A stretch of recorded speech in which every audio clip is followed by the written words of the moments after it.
So tell us about your creative process.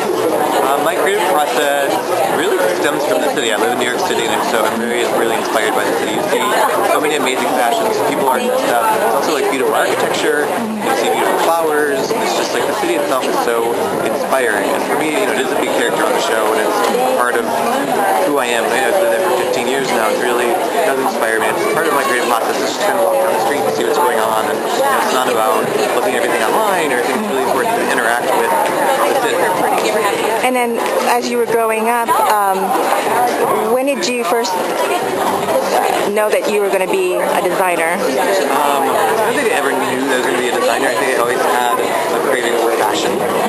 Even as I grew up in Michigan, and when I grew up, I didn't have a distraction from there was a girl asking me how she could become a stylist or how I became a stylist. Like when I was growing up, it was in the 80s, and there wasn't such a thing as corporate job for stylists at all, really. I didn't even know it was an actual job. So I just kind of like fell into it. I went to Paris for school for French literature, and I started working in fashion, and one thing led to another, and here I am. And then what's your vision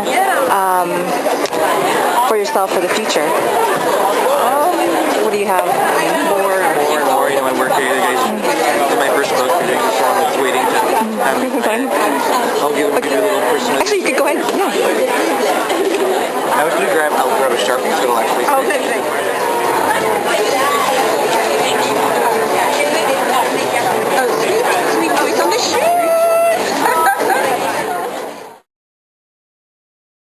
What are your tips for the spring? Tips for spring: wear some really great Nine-West shoes. Fred's I actually think it's really great because he's so focused on the trends, and they're out there, and he did such a great job, like nailing, like the usually common one. I think is really great. One of my favorite trends is I love the mineral colors, like fleshy tones mixed with some really great sandals. I think that's the way to go.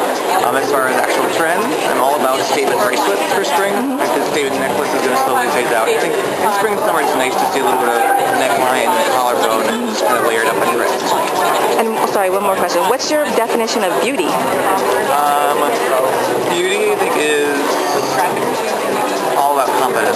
Something I say in my book, and I think it's one of my mantras, is that style is 20% passion and 80% confidence. I think if you're confident in your